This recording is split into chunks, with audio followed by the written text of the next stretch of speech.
Biaya murah, panen melimpah.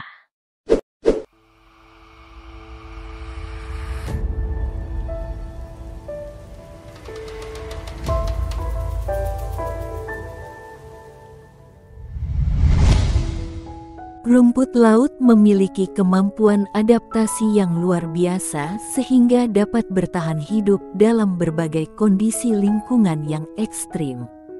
Untuk bertahan hidup dalam kondisi ekstrim, seperti salinitas tinggi, kurang cahaya, dan suhu ekstrim, rumput laut mengembangkan mekanisme untuk menyimpan nutrien dalam jumlah besar, serta menghasilkan berbagai senyawa bioaktif yang berfungsi melindungi mereka.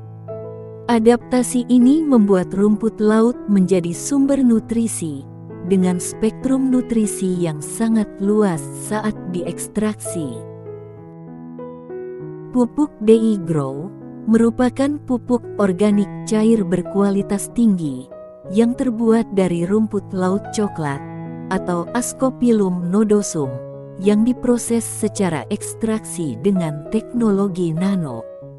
Pupuk DI Grow kaya akan berbagai macam makronutrien seperti nitrogen, fosfor, dan kalium, serta mikronutrien seperti mangan, tembaga, dan molibdenum yang sangat penting untuk pertumbuhan tanaman.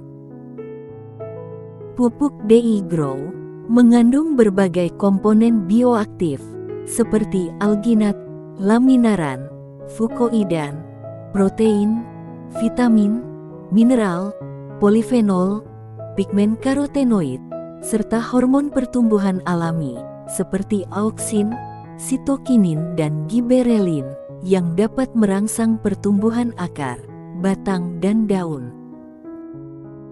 Kandungan alginat dalam pupuk DI Grow dapat membantu tanaman mengembangkan kemampuan untuk menyerap dan menahan air. Ini sangat penting di daerah yang rentan terhadap kekeringan, karena membantu menjaga ketersediaan air bagi tanaman selama periode kekurangan air. Kandungan alginat dalam pupuk DI Grow juga dapat meningkatkan penyerapan nutrisi oleh tanaman dan membantu mengurangi pencucian nutrisi dengan meningkatkan retensi nutrisi dalam zona akar. Kandungan alginat dalam pupuk DI Grow dapat merangsang pertumbuhan mikroorganisme menguntungkan dalam tanah, yang berperan penting dalam dekomposisi bahan organik, siklus nutrisi, dan peningkatan kesuburan tanah. Iya. Kita pakai yang hijau. Oh, yang hijau ini. Sekali Ya. seminggu. Karena kan kalau yang merah ini dia kan pembesar buah, sama menjaga bunga jangan rontok.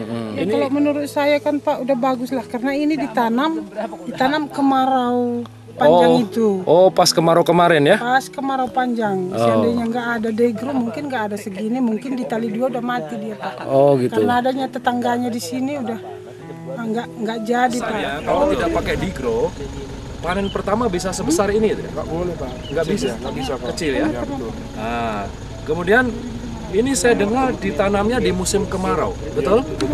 Ada nggak tetangga Bapak yang tanam tomat juga bareng-bareng sama-sama kemarau, Ya, tapi dia nggak pakai digro? betul ada. Nah, bagaimana akhirnya dibanding dengan yang punya Bapak ini? Jauh lah Pak, dia nggak berhasil dia Pak. Dia nggak berhasil. Nah, ini tomat yang tidak menggunakan digro. Nah, tadi kita sudah lihat di tempatnya Pak Musa, ini adalah tetangganya orang lain yang tidak pakai pupuk digro. Ini tomatnya seperti ini, daunnya kering-kering ya, kering-kering, dan tomatnya kuning pucat-pucat ya, hanya 1-2.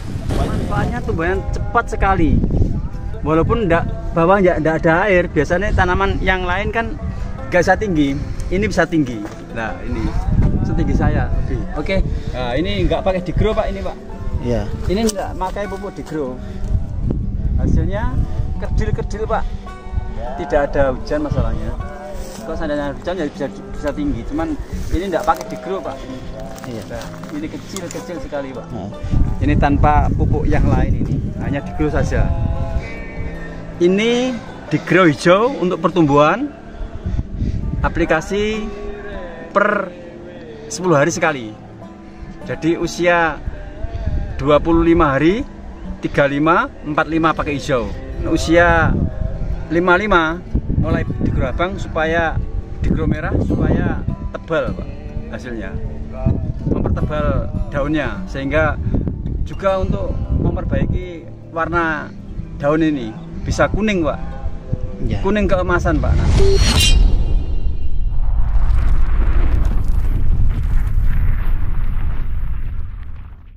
Petani pintar, pilih Diagro.